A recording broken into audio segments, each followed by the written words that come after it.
This week at the NCPA, Executive Director Alan West is at the forefront of the leading news events after Donald Trump stated that he consults himself when he needs foreign policy direction, West told Fox News Channel. But I have to be very honest. There are friends of mine that are out there in uniform. There are relatives of mine that are in uniform, and we need to have people that are willing to sit down and listen to the right type of advice. And he had suggestions, including... You have many individuals out there that have dealt foreign policy-wise. I think Condoleezza Rice would be the first person that Donald Trump should call.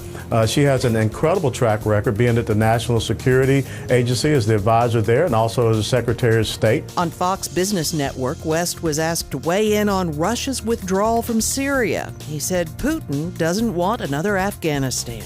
He had a very short strategic objective and operational objective, and that was to make sure that he tipped the balance of power toward Bashar al-Assad in Syria, and he has done that. NCPA Legislative Director Brian Williams reports on the latest in budget season developments in Washington. The House Republicans proposed a budget that increases spending by another $30 billion next year, but at least it promises spending cuts in the future. The deal would increase federal discretionary spending to $1.07 trillion. Now, in exchange for the extra spending, the budget calls for an equal amount of spending cuts, and it brings the federal budget into balance within 10 years. The budget resolution fully funds our national defense, and it calls for another vote on the balanced budget amendment this year, which we support. It repeals Obamacare, calls for comprehensive tax reform, and begins the process of serious entitlement reform.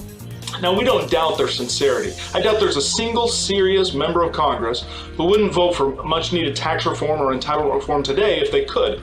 At the NCPA, we've offered several serious proposals for reform of Medicare, Social Security, and other entitlements, preserving those programs for the future and saving money for taxpayers. But wouldn't it be nice if just once Congress promised to cut spending today with an option that if they needed to, they would increase spending in the future? Spending more money today with a promise to pay it back later is a recipe for more borrowing, higher taxes, and an increasing debt burden on our children. Time's running out for you to reserve your tickets for the March 31st NCPA and Hatton W. Sumner's luncheon with General Michael T. Flynn, who will speak about the future of our national security.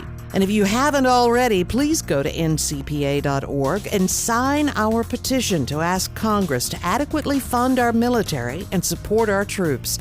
We need 100,000 signatures to deliver the petition to Congress next month. Thank you from all of us at America's Think Tank.